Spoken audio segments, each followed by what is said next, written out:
Shalom et bienvenue dans cette nouvelle lecture du chapitre 4 de la première épître de Paul à Timothée. Premier verset. Mais l'Esprit dit expressément que dans les derniers temps, quelques-uns abandonneront la foi pour s'attacher à des esprits séducteurs et à des doctrines de démons. L'hypocrisie de faux docteurs portant la marque de la flétrissure dans leur propre conscience, prescrivant de ne pas se marier et de s'abstenir d'aliments que Dieu a créés pour qu'ils soient pris avec action de grâce par ceux qui sont fidèles et qui ont connu la vérité.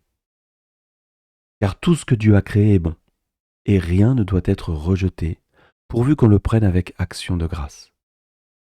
Parce que tout est sanctifié par la parole de Dieu et par la prière. On peut s'arrêter quelques instants parce qu'évidemment ici Paul parle à Timothée pour son temps, mais il parle aussi pour les temps à venir, puisqu'il est écrit dans les derniers temps. On voit que plusieurs abandonneront la foi. À cause de qui ?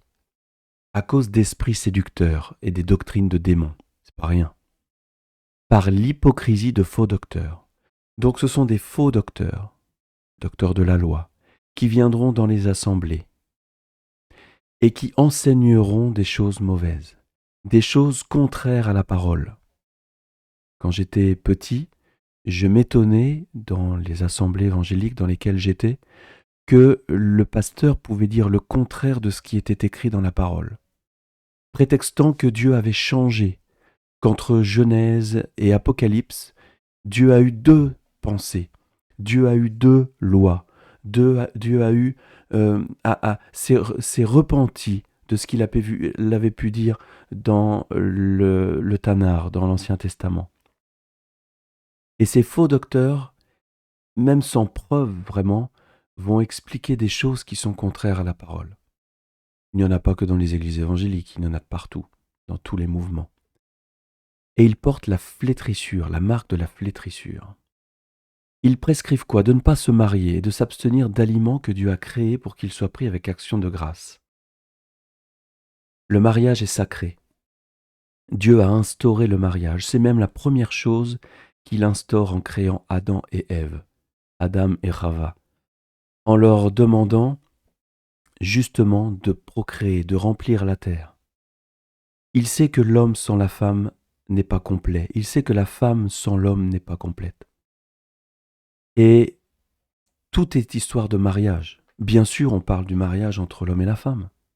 Il n'y a rien d'autre. Et on parle du mariage aussi entre l'épouse, l'Église, qui est formée des saints, comme dit Apocalypse 14-12. Les saints, ce sont ceux qui ont le témoignage de Yeshua et qui ont l'obéissance au commandement. Et le mariage avec Dieu est aussi une image forte dans la parole. Dieu aime le mariage et ces faux docteurs enseignent à ne pas se marier. Combien de religions dans le monde enseignent que si vous voulez aller plus loin avec Dieu, il va falloir rester célibataire et s'engager avec Dieu pour la vie. Mais pourtant, juste avant, dans les chapitres précédents, Paul enseigne que les diacres doivent être mariés d'une seule femme. Il n'enseigne pas que les diacres doivent être célibataires. S'il y a des célibataires qui écoutent, ce n'est pas mal d'être célibataire. Mais Dieu a un plan pour chacun d'entre nous, un plan de couple, un plan de famille. Ils prescrivent aussi, ces faux docteurs, de s'abstenir d'aliments que Dieu a créés. Alors celui-ci, il a fait couler beaucoup d'encre, parce qu'évidemment, s'abstenir d'aliments, ça veut dire qu'on peut manger de tout. Sauf que le mot aliment, dans la Bible, est considéré par rapport à Lévitique 11.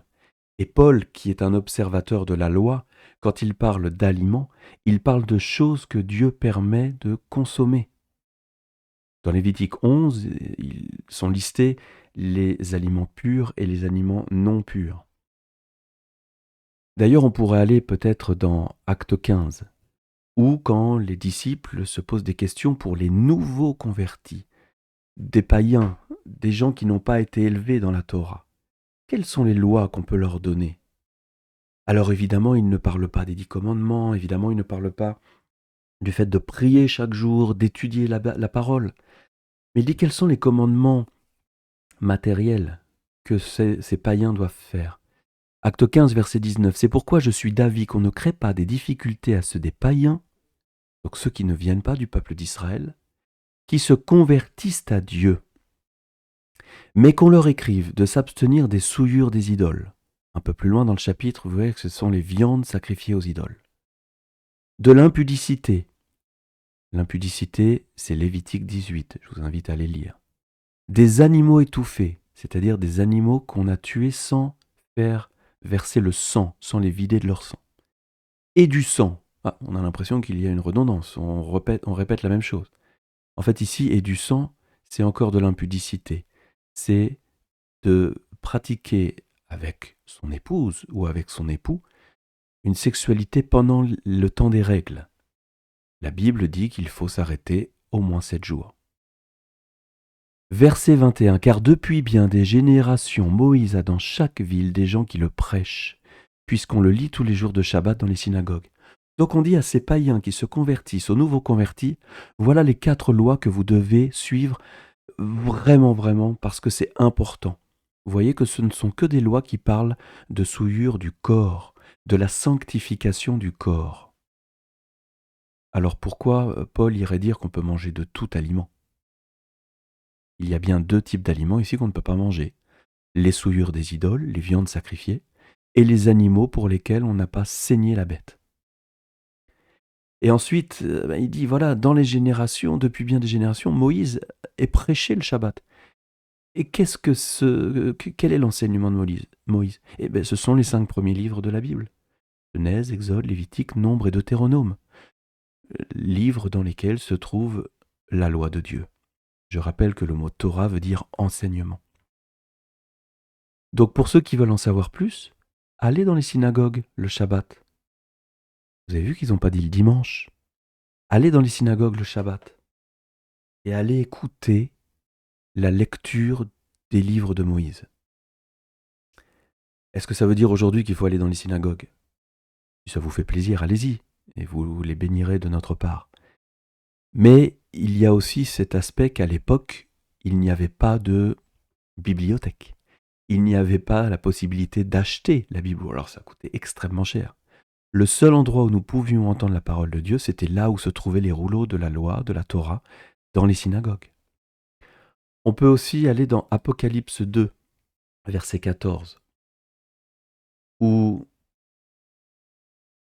Jean va parler à l'église de Pergame et va dire « Mais j'ai quelque chose contre toi, c'est que tu as là des gens attachés à la doctrine de Balaam, qui enseignait à Balak à mettre une pierre d'achoppement devant les fils d'Israël. » Je vous encourage là aussi à aller voir Balaam, Balak, et cette histoire dans la Bible, dans la Torah, où les Hébreux se sont retrouvés, sans le savoir, à être bénis par un prophète des nations.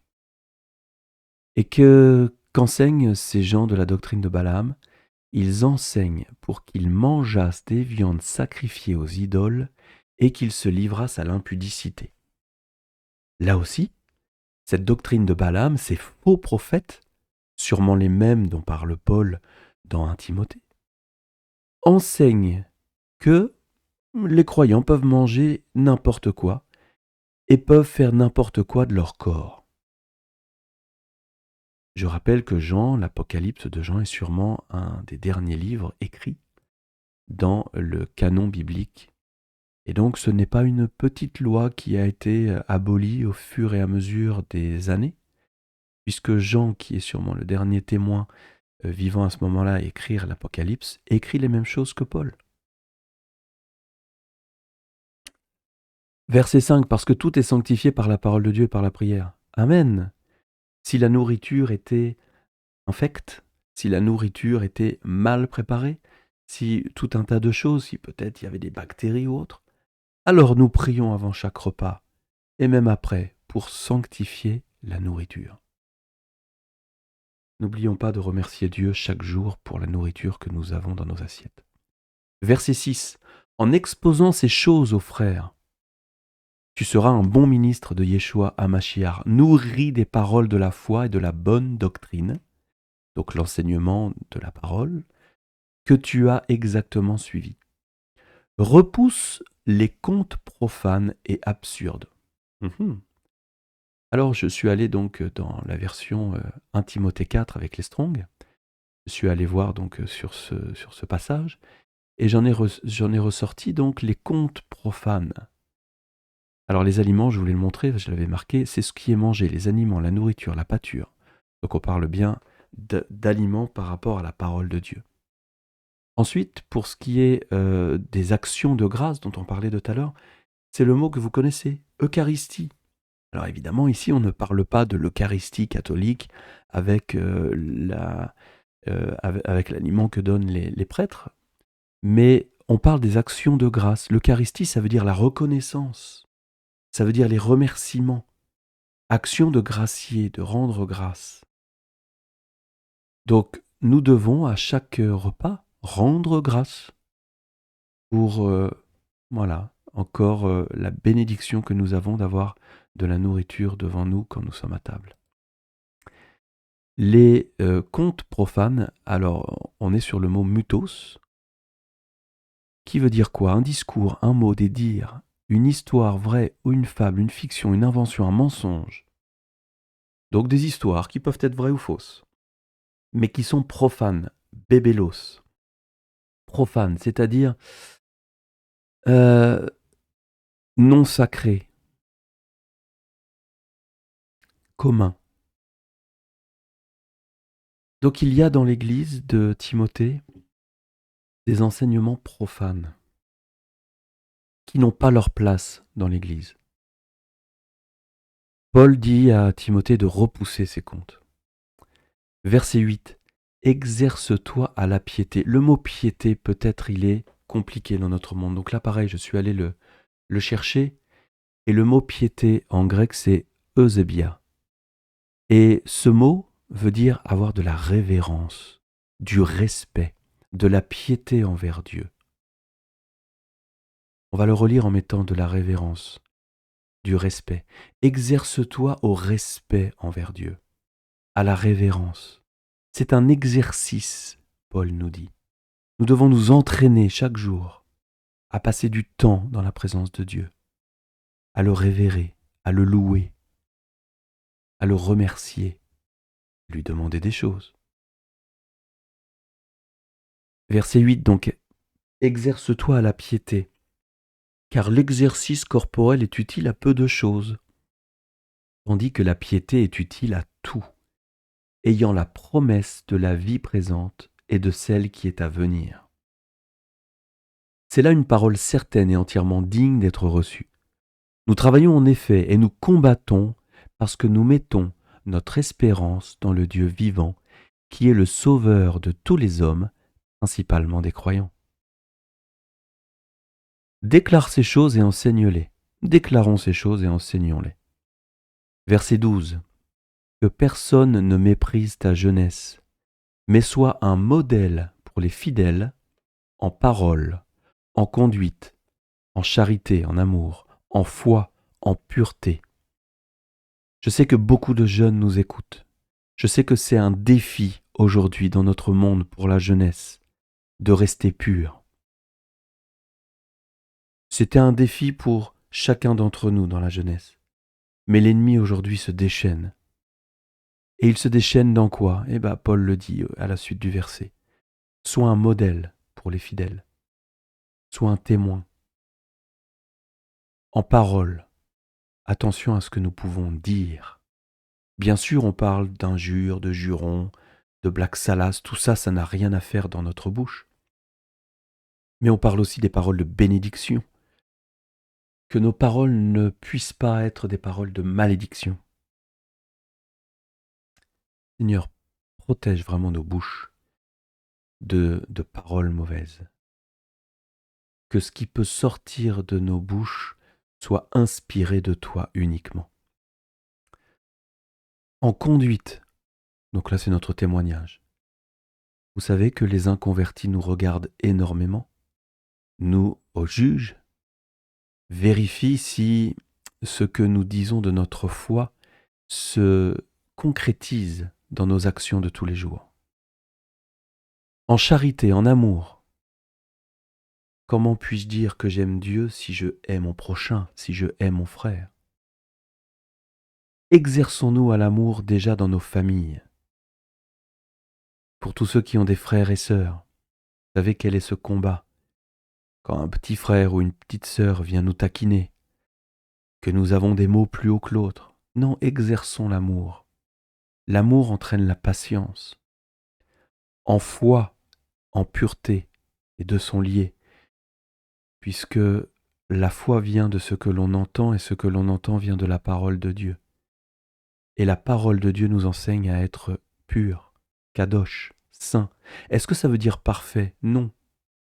Saint, c'est celui, comme je le disais tout à l'heure, qui croit en Yeshua et qui met en pratique la parole.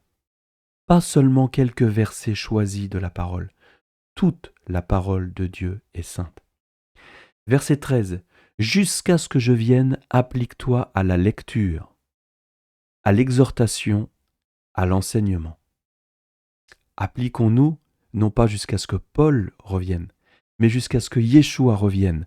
Appliquons-nous à la lecture de la parole, à l'exhortation avec les frères et sœurs, à l'enseignement. Verset 14. Ne néglige pas le don qui est en toi et qui t'a été donné par prophétie avec l'imposition des mains de l'assemblée des anciens. Encore une fois, nous le prenons pour nous. Ne négligeons pas le don qui est en nous. Peut-être déjà le don du salut, le don de la foi, le don du pardon qui nous a été accordé. Peut-être aussi les dons de l'esprit. Ne négligez pas les dons qui vous ont été donnés et mettez-les en œuvre, pratiquez-les, utilisez-les pour l'édification de vos assemblées. Verset 15. Occupe-toi de ces choses, donne-toi tout entier à elles, afin que tes progrès soient évidents pour tous. Veille sur toi-même et sur ton enseignement. Persévère dans ces choses, car en agissant ainsi, tu te sauveras toi-même et tu sauveras ceux qui t'écoutent. Notre témoignage nous sauve, mais peut en sauver d'autres. Est-ce que vous vous étiez déjà rendu compte de cela?